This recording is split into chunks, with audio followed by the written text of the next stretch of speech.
So hello po sa inyo mga kalingap, welcome back po sa ating YouTube channel, Kalingap JJ. Kung bago po kayo sa ating YouTube channel, palike na po, share, comment na din po kayo, and on na po yung notification bell para po sa updates. So for today's vlog mga kalingap, may narinig po akong mahalagang information na kailangan din pong malaman ng lahat. Actually nakakalungkot po to, pero kailangan tanggapin na talagang sa kabila ng lahat ng mga pagdadaanan po inside Kalingap, talagang ito po siguro yung pinaka best way or pinaka best intervention para po masolusyonan po lahat ng mga problems, ng mga struggles sa inside Kalingap. Dito po sa point mga Kalingap, po to, mahalagang impormasyon po to sa lahat, nakakarami na talagang sa mga nagmamarathon, sa mga silent viewers, sa mga regular viewers. Para po ito sa inyo, sa mga sponsors, para po ito sa inyo. Ito pong vlog po na narinig ko po na about po sa main channel. Kasi di ba po, ang dami po nag-aabang ng mga bagong uploads, bagong updates, sa mga po mga sinusuportahan. Pero ano po yun, temporarily post mo na siguro po yun para po filtered yung mga talagang mahiwalay yung mga solid sa Kalingap at sa mga mga temporary viewer lang kasi nga naantig sa love team na ganito, sa love team na ganito, sa love team na ganyan, naantig lang kasi sobrang galing nila. Pero yun nga, dito din nabanggit dito ng Kalingap Love din sa mga pabahay niya, siya lang yung talagang dugot pawis niya, yung puhunan niya para po maging maganda po yung bahay na kalalabasan, especially po sa mga beneficiary kay Angels na wala pang sponsor. Mahirap po yun, talagang talaga dugot pawis ang ginagawa po para po maganda po yung mga bahay na nakikita niyo po sa vlog po, especially kila Inkit, yung ngayon yung ongoing kay Jaja. Wala pong sponsor pero po kakayanin. Actually yung sa main channel po, yung daw po ay temporarily walang upload. So 9 days ago na po wala pong upload. Pero pa din pa naman po yun, tuloy pa din po yung pag-vlog mo po niya, galing nga pero sa kanyang personal channel, hindi po sa Rab Matubang. And yun nga po, dito po sa video na ito narinig po, parang mas binigyan ko po doon ng pinaka essence na sa sinabi niya yung sa pamilya niya, kasama niya sa pag-vlog. Talagang sa pamilya, tiwala siya din na hindi siya iiwan, hindi siya pababayaan, di ba po?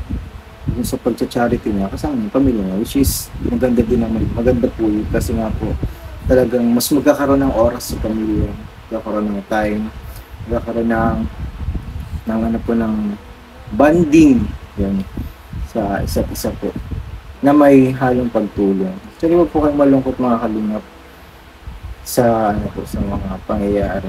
Alam ko po na ito pong intervention na ito pong ginagawa ni Kalingap para po yun sa nakaraan.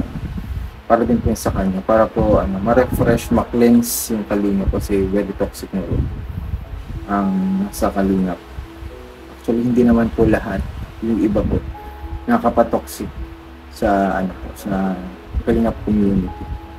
So ito pong mensahe po ni Kalingap Rab, talagang napakaano po ito. Sobrang grabe pong informasyon na kailangan niyo pong malaman at kailangan niyo din pong isink kung bakit po ba talaga na-post, bakit hindi muna sa main channel. So dito po, panoorin niyo po itong short clip na ito po. Nagtigil muna ako ngayon sa main channel ko. Nagpa-family vlog muna ako ngayon. Pero nagsa-charity pa rin naman ako doon. Pero yung laylo muna ako sa Kalingap. Kasi nakita ko din dun sa vlog mo na medyo stress ka na sa hindi ka natulog kasi mahirap din Kasi tawag yan. Ang dami ng mga nangyayari. Oo nga po eh. Nabasa ko din na yung mga comment kaso hindi na ako anong baga tawag yan ng mga nadadamay kasi ako dun sa mga dun sa mga ibang gawa ng iba na wala akong kaalam-alam. Parang gano'n. Kaya ako naman, syempre busy naman ako sa mga family. Hindi na ako maglala ng time sa mga ganyan. Kumaga, mas focus ako ngayon sa pag-charity ko, sa mga beneficiaries ko. Kaya so, nga yung po. mga ginagawa ng ibang kalingap na sabihin natin reactor or sponsor or anuman, kalingap partners, lahat. Hindi ko na alam yung mga ginagawa nila. Kasi, welcome lang namin sila. Di naman namin sila yung parang empleyado na dapat ay bantayan. Tama po. Kaya kung may nagawa silang masama, kami yung Damay. Siyempre. Sa amin yung balik. No, Kaya ngayon nawalan ako ng gana na magpara-entertain muna ng mga... Pero ano po yan, nabalieve ako sa iyo kahit hindi mo na ano-ano. Yung gaya din sa amin, siyempre beneficiary kami, di ba? Na sa iyo. Pero yung ibang mga kasamahan mo, hindi mo mga dati barkada, bigla lang, o sige tara, samahan nyo ako, ganun-ganun. Pero dami na sana, na malaki yung... Gusto ko lang makatulong din kasi sa mga kaibigan natin.